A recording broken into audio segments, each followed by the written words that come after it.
Hello friends, उम्मीद है आप सब लोग अच्छे होंगे। तो आज हम लोग कंप्यूटर एडेड मैन्युफैक्चरिंग में एनसी मशीन के बारे में देखेंगे, ये क्या होता है।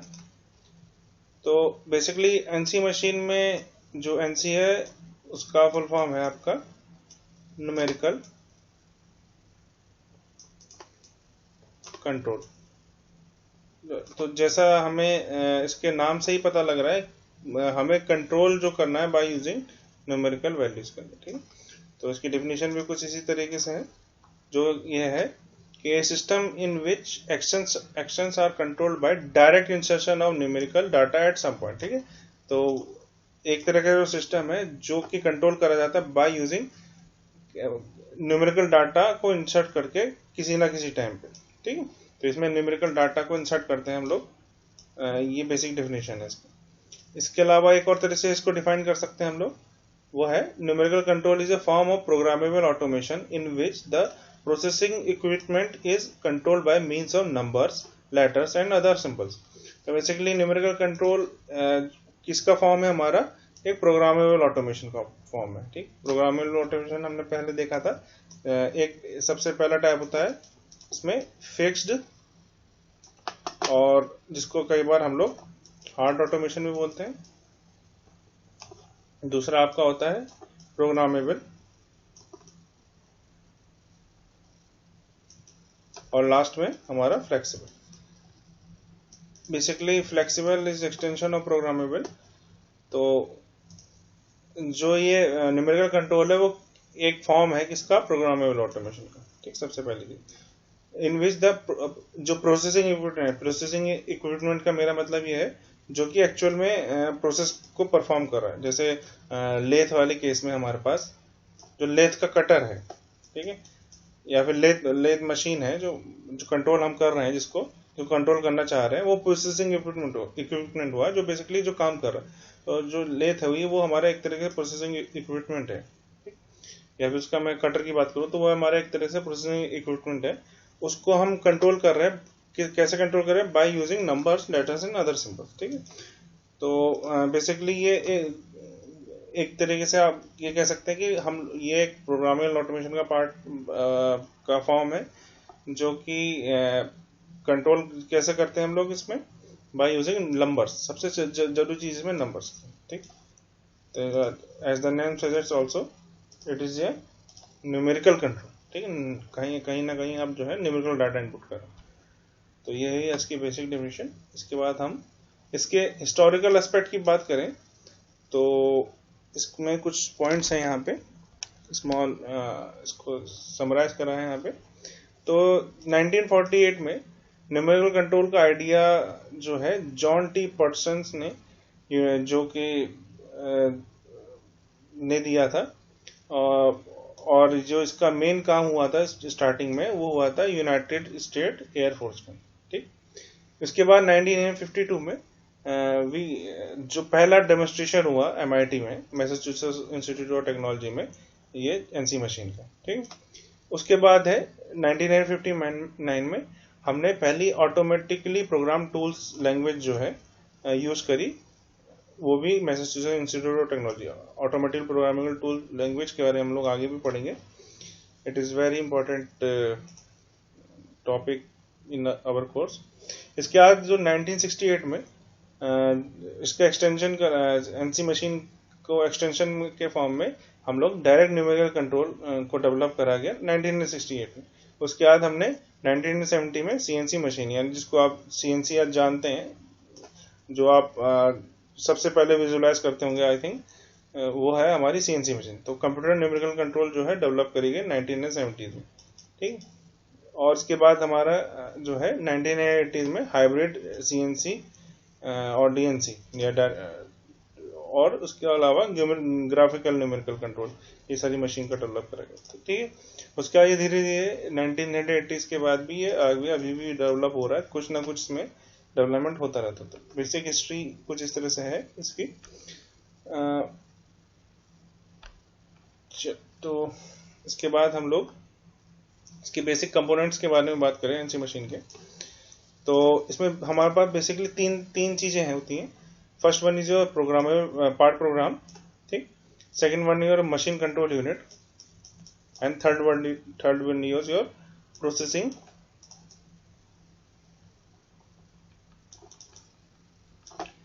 इक्विपमेंट, इसको मशीन टूल भी बोलते हैं आप। ठीक, तो ये हो गया आपका पार्ट प्रोग्राम। ठीक, तो बेसिकली ये कुछ इस तरह से आप समझ सकते हैं कि पार्ट प्रोग्राम हम लोग क्या, पार्ट प्रोग्राम का मतलब मेरा ये है कि हम detail step by step instruction दे रहे हैं, मतलब जो मशीन है, मशीन टूल है, उसको किस तरह से काम करना है। ठीक, ये पहले जो है इसकी पोजीशन डिफाइन कर रहे हैं इसमें कि ये जो सब उसके लिए ड्रिलिंग मशीन का है, तो ये जो ड्रिल है सबसे पहले इस पोजीशन पे जाएगी, उसके बाद इतने नीचे तक जाएगी और यहाँ पे होल्ड करेगी, फिर ये रिटर्न होगी। ये सारी चीजें जो है हम लोग कहाँ पे डिफाइन करते हैं, सबसे पहले पार्ट प्रोग्राम में डिफाइन करते हैं। ठीक है, तो ये क्या है, बेसिकली पार्ट प्रोग्राम में आप क्या डिफाइन करते हैं, detail step by step instruction को डिफाइन करते हैं पार्ट प्रोग्राम में। अब एक चीज ये आती है कि पार्ट प्रोग्राम को हम डिफाइन किस पे करते हैं, तो इसके लिए हम लोग देखिए हमें क्या करना है, बेसिकली एक इसमें समझिए कि हमें पार्ट प्रोग्राम को इनपुट कराना है मशीन कंट्रोल यूनिट में, और machine control unit is going to control the processing equipment. ठीक, तो अब इसको जो आप जब पार्ट प्रोग्राम को इनपुट कराना चाह रहे हैं in the machine control unit, तो इसके लिए हमें किसी चीज पे उसको राइट करना पड़ेगा।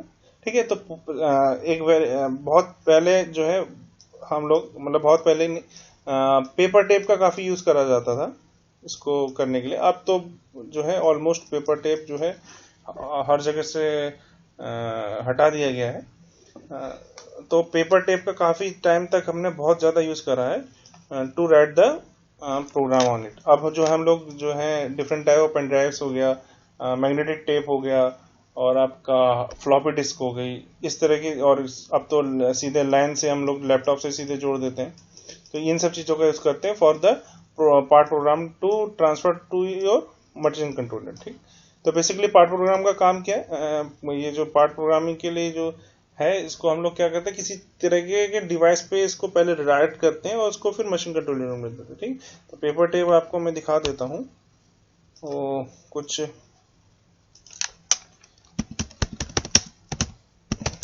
वो कुछ इस तरह से दिखता है पेपर टेप, जिसको हम लोग पंच टेप भी बोलते हैं। ठीक है, तो ये कुछ आपको शायद दिख रहा होगा, ये तो ये कुछ इस तरह से पेपर टेप कुछ इस तरह से दिखता है। इसमें आप देख रहे होंगे ये इसमें होल्स बने हैं बेसिकली, तो ये होल्स में हम लोग कोडिंग करते हैं। कोडिंग कैसे करते हैं कि ये जो एक लाइन है उसमें हम लोग कोई एक वर्ड को डिफाइन करने के लिए करते हैं। सपोज कीजिए मुझे 1 लिखना है, तो यहाँ पे पोजीशंस होती है, 1 लिखने के लिए स्पेसिफिक जगह पे होल्ड करने होते हैं एक लाइन के अंदर। ठीक है, तो इस तरह से ये पूरा पेपर टेप लिखा जाता है, पूरा कोडिंग करी जाती है। अगर सपोज करिए आपको एक लाइन लिखनी है N11 2 करके ऐसे लिखना है, तो पहला यहाँ पे कहीं पे N आएगा, फिर दूसरी उस पर 1 आएगा, फिर तीसरी लाइन पे 1 आएगा, फिर चौथी लाइन पे 2 आएगा। ठीक, इस तरह से हम लोग इस पेपर टेप को राइट कर ले। अब आपको अच्छा इस कमेंट सेक्शन में आप ये सोच के बताइएगा इस तरह के पेपर टेप का यूज करने से हमें फायदा क्या है, नुकसान क्या है। ठीक है, तो अब जो है पेपर टेप का यूज ऑलमोस्ट हमारा खत्म हो गया है, तो हम लोग अब मैग्नेटिक टेप और फ्लॉपी डिस्क भी लगभग खत्म है। तो अब जो है जनरली सीधे जो है लैन वायर से या फिर किसी नेट के थ्रू जो है सीधे जो है ट्रांसफर कर देते हैं मशीन कंट्रोलर में। अब इसके बाद जो नेक्स्ट इंपॉर्टेंट कंपोनेंट है हमारे पास, वो है मशीन कंट्रोल यूनिट। तो बेसिकली मशीन कंट्रोल यूनिट का काम क्या है, मशीन कंट्रोल यूनिट का काम है जो आपने पार्ट प्रोग्राम बनाया है उसको सबसे पहले रीड करना। It is also an important task कि जो भी इनपुट डिवाइस है उसके लिए आपके पास यहाँ पे रीडर भी होना चाहिए। ठीक, तो फ्लॉपी डिस्क के लिए फ्लॉपी डिस्क ड्राइव होनी चाहिए। अगर आप पंच टेप या फिर जिसको हम पेपर टेप भी बोलते हैं उसका यूज कर रहे हैं, तो आप पेपर टेप रीडर होना चाहिए।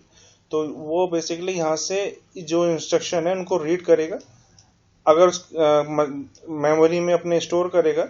ठीक है, अगर उसके पास मेमोरी है, और उसके बाद जो उसको जो है समझ के इसको एक्शन में कन्वर्ट करेगा। ठीक, मतलब इंस्ट्रक्शन देगा मशीन प्रोसेसिंग इक्विपमेंट में, जिसको हम यहाँ पे मशीन टूल भी बोल रहे हैं, उसको एक्शन में बोलेगा कि ये जो है आपको इस तरीके से काम करना है, ठीक है। तो बेसिकली मशीन कंट्रोल यूनिट का काम क्या है, रीड करना है और इंटरसेप्ट करना है इंस्ट्रक्शन को, एंड कन्वर्ट क्या उनको करना है इनटू मैकेनिकल एक्शन, ठीक। मशीन कंट्रोल यूनिट काम करते हैं। इसके बाद जो है लास्ट है हमारे पास है वो है मशीन टूल, जिसमें बेसिकली हम लोग जो है मशीन कंट्रोल यूनिट के द्वारा कंट्रोल करता है। अगर इसी में अगर ये क्लोज लूप कंट्रोल में है तो हम लोग यहाँ पे इसको इस तरह से भी दिखा सकते हैं, ठीक। अब तो ये these are the 3 important components of NC machine. हाँ, एक चीज और, इसमें जो मशीन कंट्रोल यूनिट है, देखिए अब क्या हो रहा है कि अब जो है हमने यहाँ से पार्ट प्रोग्राम डाला, उसके बाद ये पार्ट प्रोग्राम को ये अपने हिसाब से कन्वर्ट करके मैकेनिकल एक्शन में कन्वर्ट कर रहा है, ताकि वो प्रोसेसिंग यूनिट इसको समझ सके और उस पर काम कर सके कि मुझे इस पोजीशन पे जाना है, फिर यहाँ होल्ड करना है, या फिर यहाँ पे कट करना है, इस तरह से। अब जो मशीन कंट्रोल यूनिट है, अब क्या है बेसिकली ये माइक्रो प्रोसेसर बेस हो गई, ठीक है।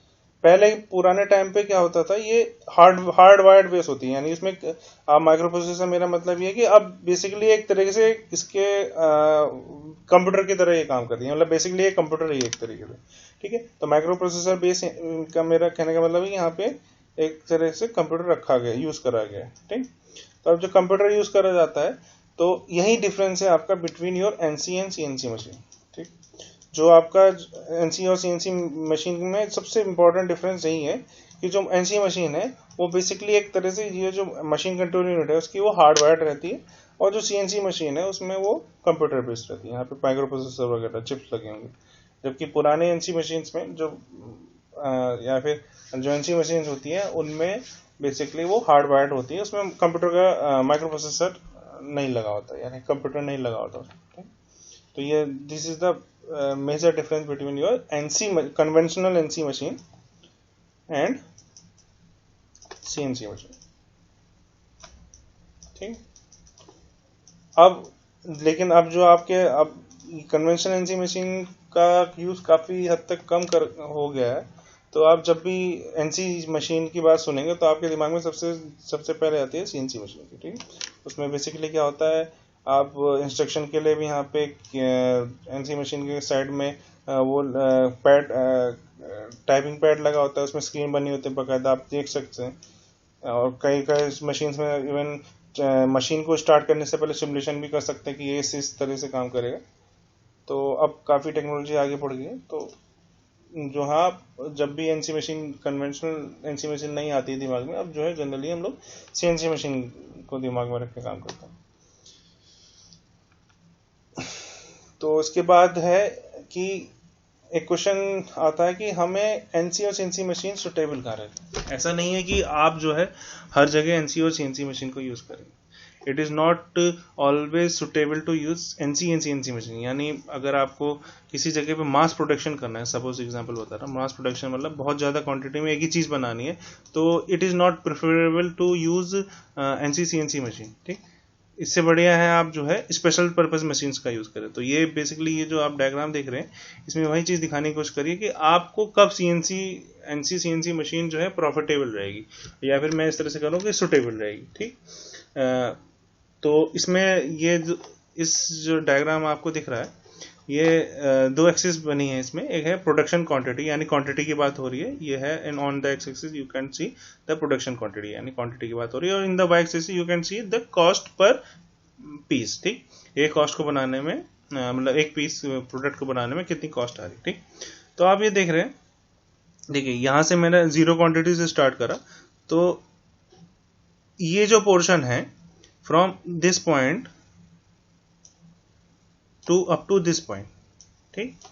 इसमें देखिए हम लोग किस किस मशीन्स की कंपैरिजन कर रहे हैं। सबसे पहले इसमें कन्वेंशनल मशीन्स जो हैं हमारे पास, जैसे लेथ, कन्वेंशनल लेथ हो गया, ये सब चीज़ें, और दूसरी हम एनसी सीएनसी मशीन की बात कर रहे हैं, और तीसरा है स्पेशल पर्पस मशीन्स की बात कर रहे हैं। स्पेशल पर्पस मशीन जो एक ही तरीके का काम करती रहती हैं, ठीक है, मतलब वो ना ही कन्वेंशनल मशीन लेथ मशीन की तरह है, ना ही जो है एनसी सीएनसी मशीन की तरह है, वो एक ही तरह के काम करते हैं, स्पेशल पर्पस मशीन्स बोलते हैं उनको, ठीक।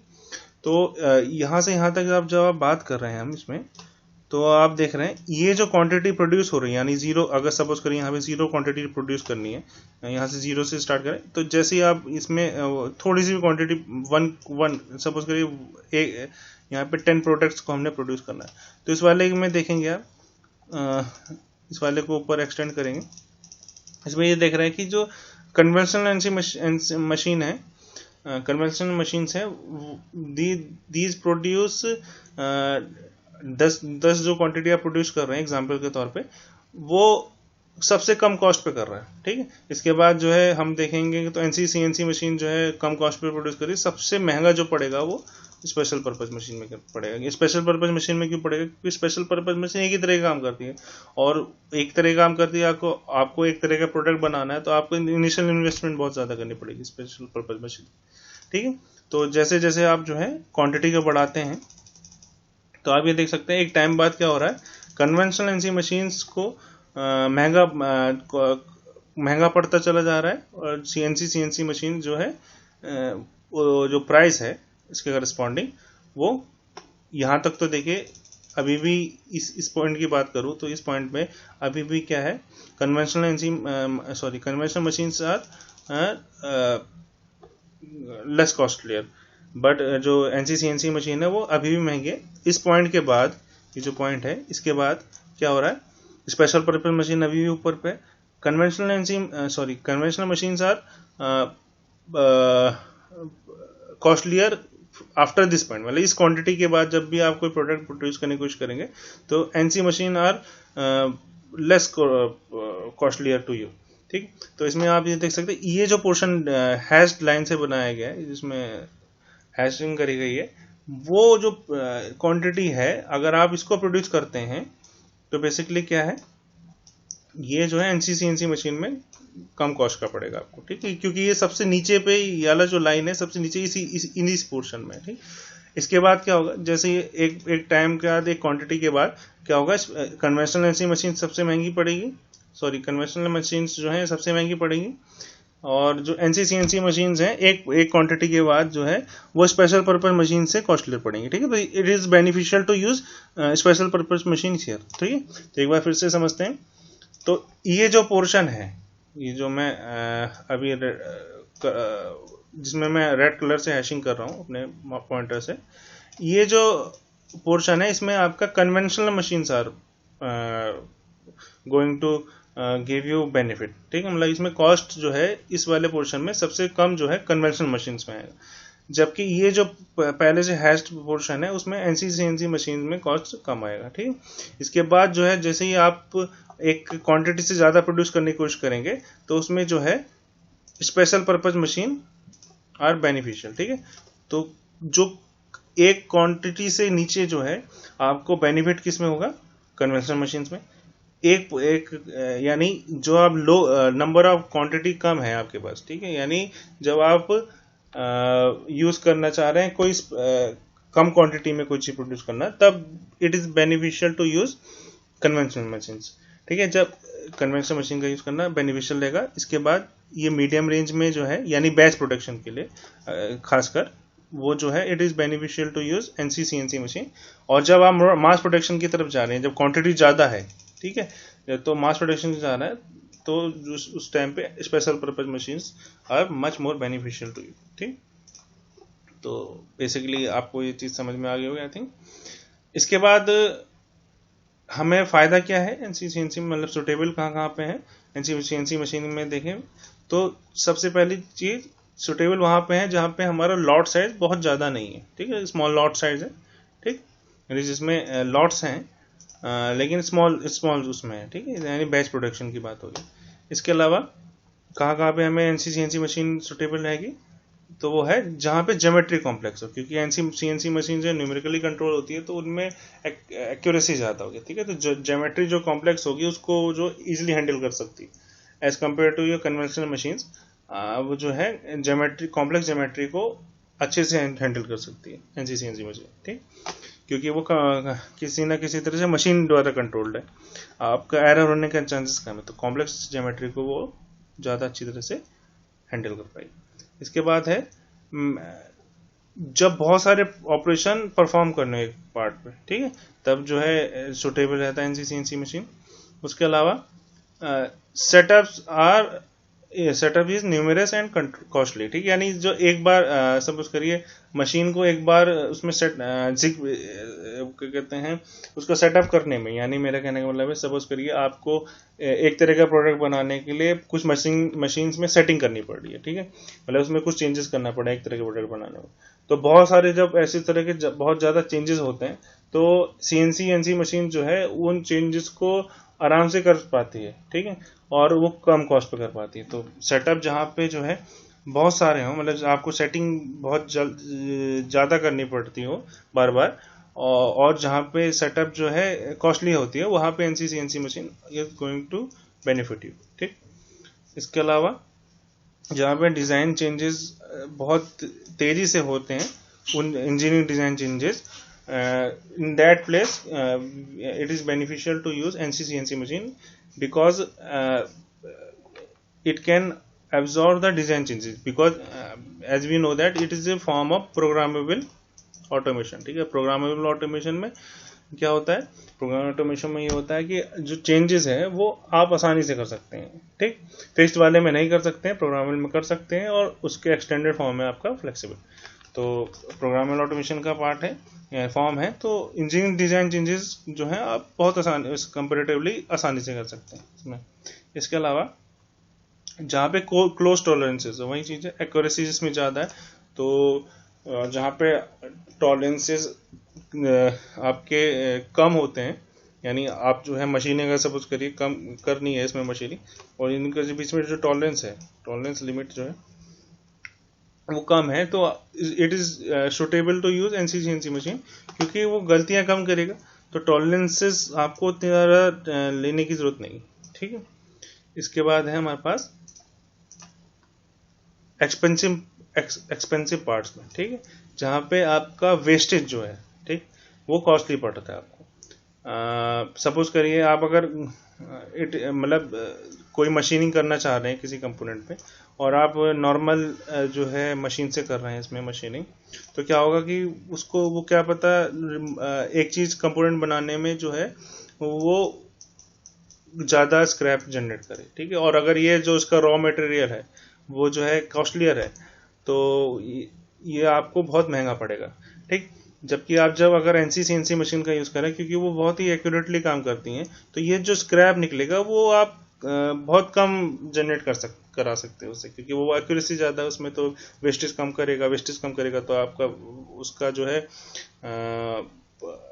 कॉस्ट कम आ सकेगा। और अगर ये रॉ मटेरियल्स का कॉस्टलियर है तो it is much more suitable to use CNC machine, ठीक, ताकि वेस्टेज कम हो, और वेस्टेज कम हो और पैसे कम उसमें खर्च हो, पैसे मतलब कम वेस्ट होता है, ठीक। इसके अलावा जो है जहाँ पे parts require 100% accuracy, parts require 100% accuracy, sorry inspection, parts require 100% inspection का मतलब यह है कि जहाँ पे जो पार्ट्स हैं उनको इंस्पेक्शन करने के लिए 100% इंस्पेक्शन करना पड़ता हो, तो जहाँ पे 100% इंस्पेक्शन की जरूरत पड़ती है, तो आपकी जो एनसी सीएनसी मशीन है दे आर एक्यूरेट, तो उनकी वजह से जो 100% इंस्पेक्शन है उसको वो काफ़ी हद तक आपको 100% इंस्पेक्शन कहाँ पे करेंगे, आप वहाँ उस जगह पे करेंगे जहाँ पे बिल्कुल ये नहीं चाहते हैं कि यहाँ पे गलती हो, ठीक। 100% इंस्पेक्शन जहाँ पे हो रहा है तो वहाँ पे बिल्कुल गलती नहीं चाह रहे, तो ये जो है क्योंकि ज़्यादा अच्छी तरह से काम कर सकती है, ज़्यादा एक्यूरेटली काम कर सकती है, तो इंस्पेक्शन की जो दिक्कत है आपकी, या फिर इंस्पेक्शन की नीड को ये कम कर देगा, या फिर ये जो है इंस्पेक्शन को जो है even inspection after inspection also ये जो है ज़्यादातर प्रोडक्ट जो है आपके रिक्वायर्ड क्राइटेरिया में फिट हो जाएंगे, ठीक। तो these are the some of the situations where it is suitable to use NC CNC machine. On the cost aspect also we have seen where we can use or we have to use NC CNC machine. Okay. So I think we should end this today lecture, and these are the some of the references which I used to make this presentation, and thank you.